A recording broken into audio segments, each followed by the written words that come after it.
படைக்க வல்லதேவனிடமிருந்தே என்னை கடங்கா நன்மைகள் வருமே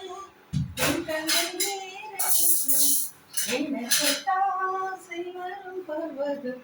சகோதரிகளே பாருங்க, இப்போ நம்ம கேஸ் இல்லாத நேரத்துல பாருங்க, இண்டக்ஷன்ல நல்லா தண்ணி கொதிச்சதும் இப்படி ஒரு தட்டு கூட வச்சு நம்ம இட்லி ஊத்தலாங்க. மாவு பாருங்க, பஞ்சு கொஞ்சாட்டம் இருக்கு பாருங்க சகோதரிகளை. இதுல கூட நான் அட்ஜஸ்ட் பண்ணேன். கேஸ் நமக்கு ஒன்று தானே கிடைக்குது, ரொம்ப வரத்துக்கும் லேட் ஆகுது சகோதரிகளை. என்ன செய்ய முடியும்?